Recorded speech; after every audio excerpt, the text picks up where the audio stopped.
Coffee House. Yes, my voice is still subpar. Sorry about that. This is one of those glorious days where I am granted the privilege of being able to discuss some of the most enjoyable ideas from the most important human being to have ever graced the species with his presence.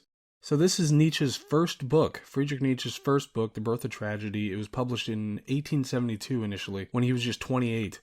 Subtitle, Out of the Spirit of Music. I know they changed that at some point, but I can't remember what the other title was. But the point, he says in a letter that we will get to, is to look at science from the perspective of the artist, but to look at art from the perspective of life.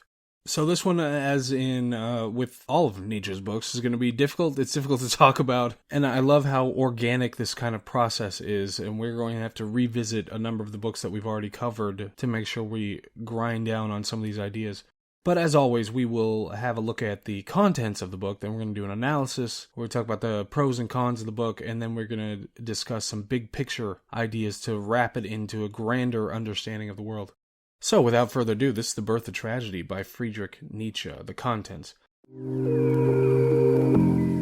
So it's kind of a scientific study of aesthetics. He makes this distinction between Dionysian and Apollonian art. So Dionysian is kind of disordered in a general sense, and Apollonian is kind of ordered. And you'll see how he criticizes Socrates later for being ordered in a kind of stultifying way. Dionysian is also kind of musical, whereas Apollonian is visual. And these things are in conflict with each other. One thing he'll talk about, I don't know how to express the glee that I have talking about this kind of stuff. I'm trying to tamp it down, but it's going to be difficult to stay within the lines, when trying to color this picture. But anyway, so you have these things in conflict with each other, and he'll talk about it later how when you add visuals and words to music, it's a denigration of it. So there are some things, I'm just going to say some phrases that I pulled out of it, and we're not going to discuss them at all, okay? We're just going to do that. And then we're going to go to other stuff that we can actually discuss. So he references Lucretius at one point, the poet, and talks about how a poet's work is writing down dreams. And that there is a point where a person can become no longer an artist, but he has become a work of art. Every artist is an imitator of nature or gods, and the only acceptable theodicy is the gods live the life of men. Okay, now moving on from those that I just had to throw in there for no reason. So music is the will, is kind of the idea that he goes with here. It doesn't need images or words. It's a kind of instant metaphor that hits you directly. But art itself, as an idea, is a construct that makes life livable. He goes through this whole process of talking about how there's this realization and this disgust of the absurdity of life. That at its center, it is absurd. So you have this edifice that's built around it. That's what art is. It's a construct that makes life livable for people who have that realization, which is what everybody should have at some point, the central absurdity of everything. But you need art to use as something to stand on or hold on to when you're in the abyss of the absurdity. So like I said, he criticizes Socrates, he brings up Sophocles and Euripides as well, cites the moment that the dying Socrates became the new symbol for Greek youth, and how Socrates undermined the Dionysian art form and called for the age of Socratic man to be over. He says the age of Socratic man is over, and that men now have to dare to be tragic men. They have to arm themselves for hard battle in this vein. It's only from the Greeks that we can learn what such an awakening of tragedy can mean. So the whole arc of this thing is that there was this conflict between the Dionysian art and the Apollonian art, and you have this kind of dialectic that occurs in this conflict, and the result is Greek tragedy, which is a combination of the two. But so importantly, you have this kind of immediate relationship, unmediated relationship with music that you don't have with other forms of art. It doesn't have any help from words or images.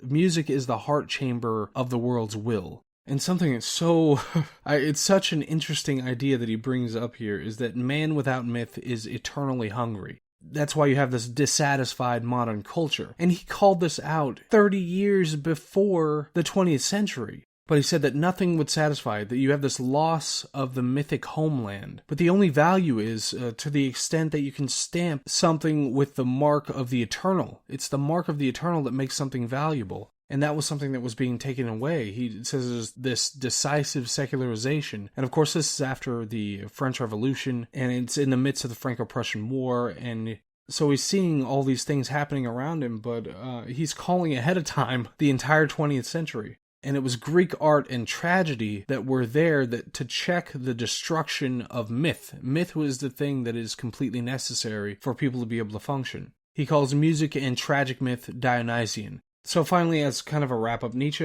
he argues that the tragedy of ancient Greece was the highest form of art due to its mixture of both Apollonian and Dionysian elements into the one seamless whole, which allows the spectator to experience the full spectrum of the human condition. Then, in a twist, he writes a letter wherein he trashes this entire book.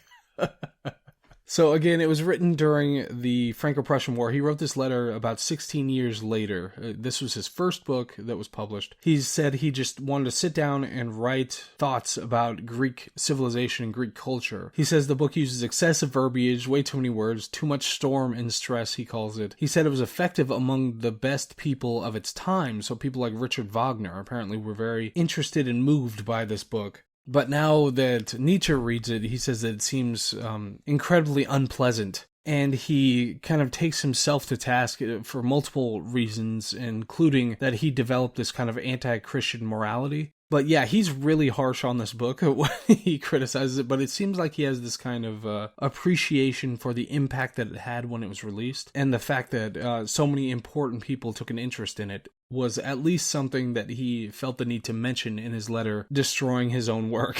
So on to the analysis.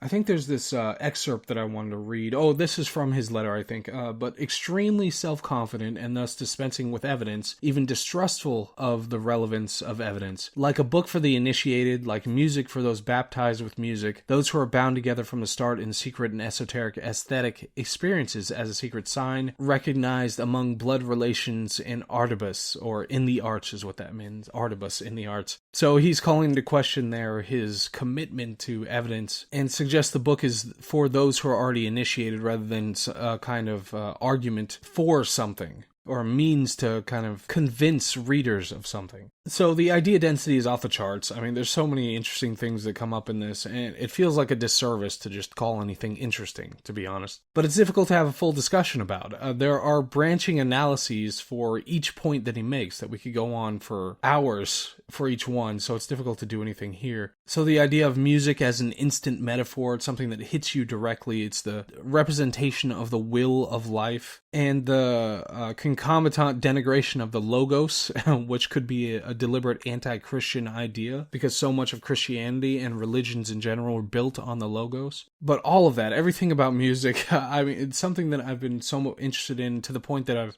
started looking into producing music, just as a means to better understand the rhythms that you go through when you're trying to communicate. But everything around this idea of music, I love, and I also hate, because I think, and I've thought for so long, that words are the necessary means and most important means of communicating with people. But he has some kind of a point, and we all know that he has some kind of a point when he talks about how vital and meaningful music is. And we've talked about it before, that there could be some, did I bring this up before? It's a theory that I've had for a while, is that the importance or the appeal of music could have something to do with just the most efficient way for bodied persons to be able to use their bodies. So, the perfect rhythm, in a run or in a heartbeat or something like that. You find it that this is the best possible, most efficient way to be able to use these resources. So if you have that as kind of an underlying structure, then it makes sense that you'd find something appealing like music that is about rhythm, that is about the proper timing of things. So anyway, all the ideas about music and its preeminence amongst the arts and vitality as the representation of the most direct connection to the will that we could possibly have. Love it. Beautiful.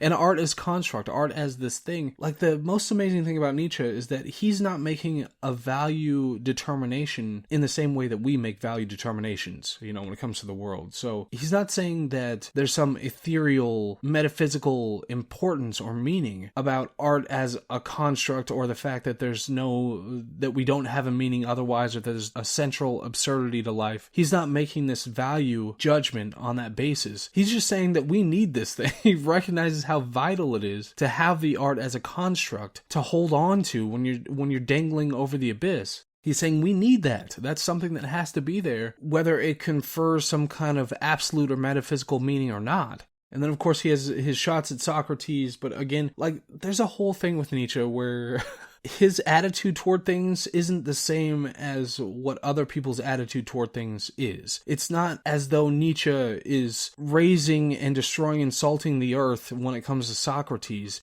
He has this kind of dual understanding of the way that all of these things work as he goes through them.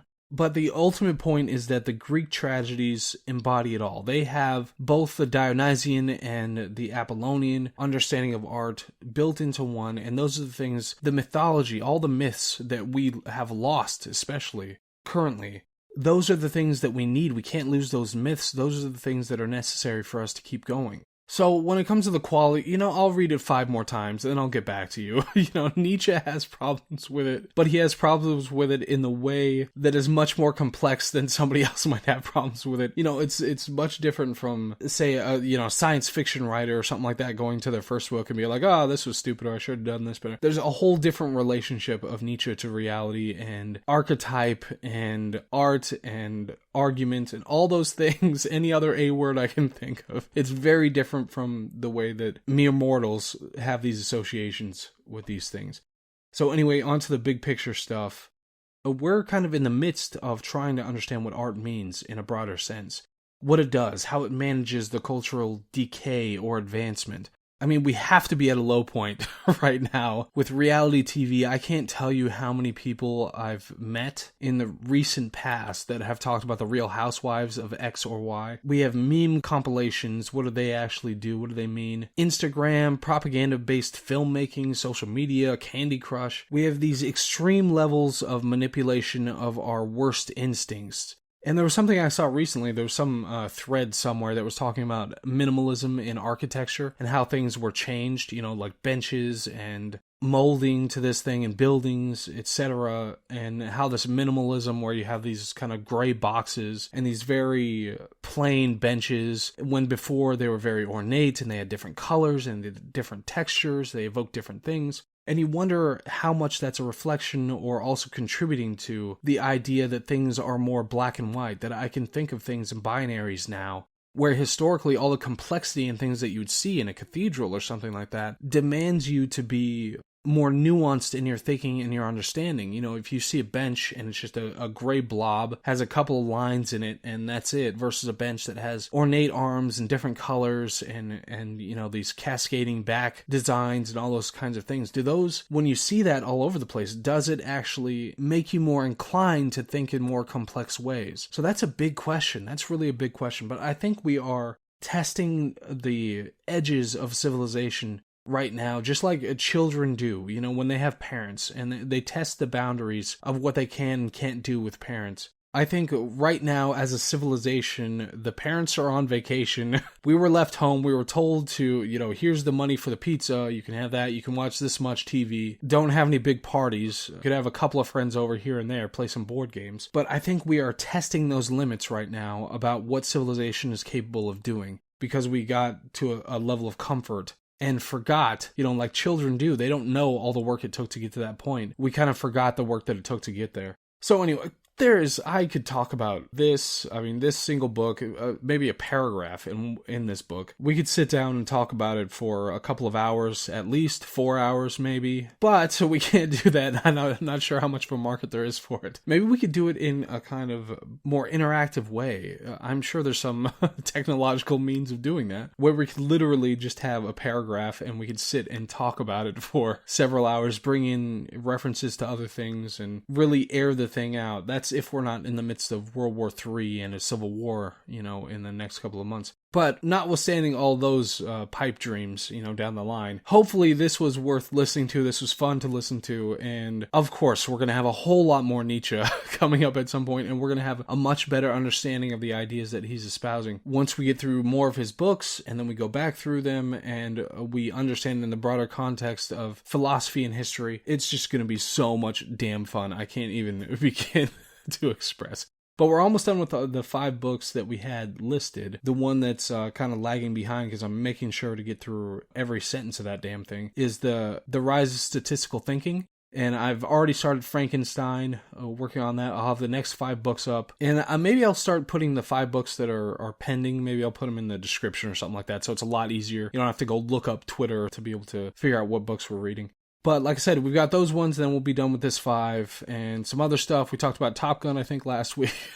But, man, I hope you guys like this stuff. I love this so much. You have no idea. And I hope you have a good rest of your week. And I'll see you on the next one. All right, bye.